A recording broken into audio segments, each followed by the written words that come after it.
बहुत समय पहले उज्जैन के राज्य में विक्रमादित्य नाम का एक नेक और बहादुर राजा रहता था। अपनी बुद्धि और न्याय के लिए पूरे देश में प्रसिद्ध राजा विक्रमादित्य ने दयालु हृदय से शासन किया। उनकी प्रजा उनसे प्यार करती थी, उनके दुश्मन उनसे डरते थे। विक्रमादित्य का दरबार चहल पहल से भरा रहता था। विद्वान विद्वान दर्शन पर बहस करते थे। कुशल संगीतकारों ने हवा को सुंदर रागों से भर दिया। राजा हमेशा सीखने के लिए उत्सुक ध्यान से सुनते थे। एक दिन एक अजीब और रहस्यमय घटना ने राज्य को हिलाकर रख दिया। महल के द्वार पर एक भटकता हुआ साधु आया।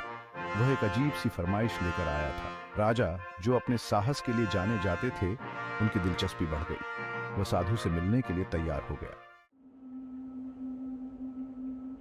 साधु बूढ़ा और बुद्धिमान राजा के सामने खड़ा था। उसकी आंखें अलौकिक ज्ञान से चमक रही थीं। उसने एक आत्मा की बात कही जो दूर एक पेड़ में फंसी हुई थी। बेताल नाम की इस आत्मा के पास बहुत ज्ञान था। बेताल को मेरे पास लाओ, साधु ने चुनौती दी। लेकिन खबरदार, राजा विक्रमादित्य वह चालाक है और आपको बरगलाने की कोशिश करेगा। विक्रमादित्य, जो कभी भी चुनौती से पीछे हटने वाले नहीं थे, ने स्वीकार कर लिया। उसने बेताल को साधु के पास लाने की कसम खाई। उसे क्या पता था कि उसका क्या इंतजार है। राजा ने अपने सबसे बहादुर सैनिकों को इकट्ठा किया और अंधेरे और रहस्यमय जंगल में निकल पड़ा। यात्रा खतरे से भरी थी। जंगली जानवर परछाई में दुबके हुए थे। पेड़ों से भयानक आवाजें गूंज रही थीं। फिर भी विक्रमादित्य आगे बढ़े। उनका संकल्प अटूट था। वह विचलित नहीं होगा। वह बेताल को साधु के पास ले आएगा।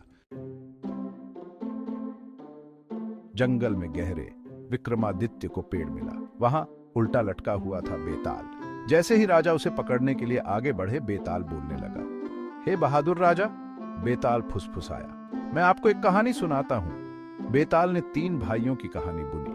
प्रत्येक भाई को भाग्य के एक मोड़ के माध्यम से एक जादुई उपहार मिला। एक लोहे को सोने में बदल सकता था, दूसरा जानवरों की भाषा समझ सकता था, सबसे छोटा मन पढ़ सकता था। मुझे बताओ राजा, बेताल ने पूछा, भाइयों में सबसे भाग्यशाली कौन था? विक्रमादित्य, बुद्धिमान और विचारशील, ने बेताल की कहानी पर विचार किया। सच्चा भाग्य, उन्होंने घोषणा की, उपहार में ही नहीं है, बल्कि इसका उपयोग कैसे किया जाता है। राजा की बुद्धि से प्रभावित होकर बेताल चुप रहा। राजा ने अपने अफसर को भांपते हुए आत्मा को तुरंत पकड़ लिया। विजयी विक्रमादित्य ने महल वापस अपनी यात्रा शुरू की।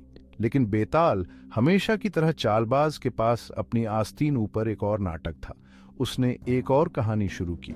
इस बार बेताल ने एक व्यापारी की बात कही जिस पर चोरी का झूठा आरोप लगाया गया था। असली चोर ने चोरी का माल व्यापारी की दुकान में छिपा दिया था। व्यापारी निर्दोष, लेकिन अपनी बेगुनाही साबित करने में असमर्थ, एक भयानक सजा का सामना कर रहा था।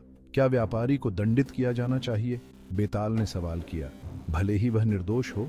विक्रमादित्य, न्याय में दृढ़ विश्वास रखने वाले, ने उत्तर दिया, सत्य का अपना भार होता है। इसे खोजना हमारा कर्तव्य है, चाहे रास्ता कितना भी कठिन क्यों न हो। बेताल न्याय की राजा की अटूट भावना से प्रसन्न होकर चुप हो गया। एक बार फिर विक्रमादित्य ने धूर्त आत्मा को पकड़ लिया। लेकिन उनका सफर अभी खत्म नहीं हुआ था। भाग 5, राजा की दुविधा। जैसे ही विक्रमादित्य ने अपनी यात्रा जारी रखी, बेताल ने अपने स्वभाव के अनुसार एक और जटिल कहानी प्रस्तुत की। उसने एक शक्तिशाली राजा की बात कही जो एक भयानक दुविधा का सामना कर रहा था। राजा का राज्य एक भयंकर शत्रु द्वारा आक्रमण के अधीन था। दुश्मन, राजा की सेनाओं से बहुत अधिक, ने सब कुछ नष्ट करने की धमकी दी। अपने लोगों को बचाने का एकमात्र तरीका अपनी प्यारी बेटी को युद्ध की देवी के लिए बलिदान करना था। क्या राजा को अपनी बेटी की बलि देनी चाहिए? बेताल ने पूछा। अपने राज्य को बचाने के लिए? विक्रमादित्य कर्तव्य और करुणा के बीच फटे हुए रुक गए। वह एक राजा की जिम्मेदारी का भार जानता था, लेकिन क्या वह इस तरह के बलिदान को माफ कर सकता था? भाग 6, निभाने का वादा। हमेशा एक और रास्ता होता है, विक्रमादित्य ने अंततः घोषणा की। एक सच्चा राजा अपने लोगों और अपने परिवार दोनों की रक्षा करने का एक तरीका खोजता है। बेताल राजा के अटूट नैतिक हौसले से प्रभावित होकर मुस्कुराया। वह जानता था कि उसे विक्रमादित्य में एक योग्य विरोधी मिल गया है। तुम एक बुद्धिमान और न्यायप्रिय शासक हो, विक्रमादित्य, बेताल ने स्वीकार किया। मैं तुम्हारी सेवा करने के लिए बाध्य हूँ, लेकिन केवल तभी जब तुम मेरे पहेलियों का जवाब दे सको और मेरे धोखे को समझ सको। विक्रमादित्य अपने संकल्प को मजबूत करते हुए बेताल की चुनौती के लिए तैयार हो गए। वह जानता था कि आगे की राह चुनौतियों से भरी होगी, लेकिन वह तैयार था। वह उन सभी का सामना साहस और बुद्धिमानी से करेगा। और इस तरह उनकी असाधारण यात्रा शुरू हुई। एक ऐसी यात्रा जो विक्रमादित्य की बुद्धि, साहस और न्याय की भावना की सीमाओं का परीक्षण करेगी। भाग 7 यात्रा शुरू होती है। राजा विक्रमादित्य अपने कंधे पर बेताल को बैठाए हुए अपने महल लौट आए। साधु आत्मा को प्राप्त करने के लिए उत्सुक उनके आगमन की प्रतीक्षा कर रहा था, लेकिन उनका सफर अभी खत्म नहीं हुआ था। यह तो बस शुरुआत थी। हर रात बेताल राजा को एक नई कहानी सुनाता, हर एक पिछली कहानी से ज्यादा हैरान करने वाली। यह किस्से चालाक पात्रों, नैतिक दुविधाओं और सोचने पर मजबूर करने वाले सवालों से भरे हुए थे। बेताल एक उत्कृष्ट कहानीकार, जानता था कि राजा की जिज्ञासा को कैसे बढ़ाया जाए। बेताल की कहानियों से मंत्रमुग्ध होकर विक्रमादित्य ध्यान से सुनते थे। वह हर कहानी के भीतर के रहस्यों को उजागर करना चाहता था। वह जानता था कि इन कहानियों में बहुमूल्य सबक हैं। भाग 8 बुद्धि और न्याय। बेताल की कहानियों ने विक्रमादित्य के अस्तित्व के ताने बाने का परीक्षण किया। उन्होंने प्यार और नुकसान, विश्वासघात और वफादारी, लालच और उदारता की बात की। एक कहानी एक गरीब किसान की थी जिसे एक जादुई चिराग मिला था। चिराग ने उसे 3 मनोकामनाएं दी, लेकिन हर इच्छा के साथ किसान का लालच बढ़ता गया। क्या भौतिक संपत्ति में सच्चा सुख पाया जा सकता है? बेताल ने पूछा। विक्रमादित्य ने किसान की दुर्दशा पर विचार करते हुए उत्तर दिया, सच्चा सुख इस बात में नहीं है कि हमारे पास क्या है, बल्कि हमारे दिलों की समृद्धि और हमारे कर्मों की अच्छाई में है। बेताल राजा की बुद्धि से प्रसन्न होकर सिर हिलाया। वह जानता था कि उसे विक्रमादित्य में एक समान आत्मा मिल गई है। भाग 9 मौन की शक्ति। एक और कहानी एक युवा राजकुमार की थी जिसे एक जादूगर ने शाप दिया था। राजकुमार को केवल झूठ बोलने की निंदा की गई थी। उसके शब्द, यद्यपि उसके दिल में सच्चे थे, हमेशा झूठ के रूप में सामने आते थे। कोई सच्चा कैसे हो सकता है? बेताल ने चुनौती दी। जब उनके अपने शब्द उन्हें धोखा देते हैं। विक्रमादित्य राजकुमार की दुर्दशा पर विचार करते हुए शब्दों पर कार्यों की शक्ति का एहसास हुआ। कभी कभी विक्रमादित्य ने घोषणा की, मौन शब्दों की तुलना में अधिक जोर से बोलता है।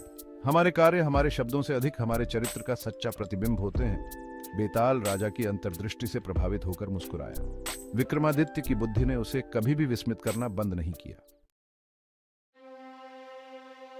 भाग 10 एक सच्चे राजा की सूझबूझ। रात दर रात बेताल ने अपनी कहानियां सुनाई और रात दर रात विक्रमादित्य अपनी तेज बुद्धि और अटूट नैतिक हौसले के साथ हर चुनौती का सामना करते थे। उसने सीखा कि सच्चा साहस केवल शारीरिक शक्ति में नहीं, बल्कि जो सही है उसके लिए खड़े होने में है, तब भी जब यह कठिन हो। उसने पाया कि न्याय हमेशा सजा के बारे में नहीं होता है, बल्कि समझ और करुणा के बारे में होता है। बेताल ने अपनी कहानियों के माध्यम से मानव स्वभाव की जटिलताओं का खुलासा किया। उसने राजा को सहानुभूति का महत्व, क्षमा की शक्ति और मानवीय भावना की स्थायी शक्ति दिखाई। विक्रमादित्य बेताल के साथ अपनी मुलाकातों से हमेशा के लिए बदल गए। उन्होंने इन पाठों को अपनाया। वह एक समझदार, अधिक दयालु और न्यायप्रिय शासक बन गया। भाग 11 अटूट बंधन। विक्रमादित्य और बेताल के किस्से पौराणिक हो गए। उन्होंने लोगों को साहस के महत्व, न्याय की खोज और कहानी कहने की शक्ति की याद दिला दी। आज भी उनकी कहानियां गूंजती हैं। वे हमें जीवन, नैतिकता और हमारे सामने आने वाली चुनौतियों के बारे में बहुमूल्य सबक सिखाते हैं। जब आप इन कहानियों पर चिंतन करते हैं तो अपने आप से पूछें, यदि आप विक्रमादित्य के स्थान पर होते तो आप क्या करते? ये कहानियां आपके अपने जीवन के अनुभवों से कैसे जुड़ती हैं? हम विक्रमादित्य के ज्ञान और बेताल के किस्सों से क्या सबक ले सकते हैं? विक्रमादित्य और बेताल की कहानियां कहानी कहने की स्थायी शक्ति का प्रमाण है। वे हमें याद दिलाते हैं कि प्रतिकूलता का सामना करने पर भी साहस, ज्ञान और न्याय की जीत हो सकती है।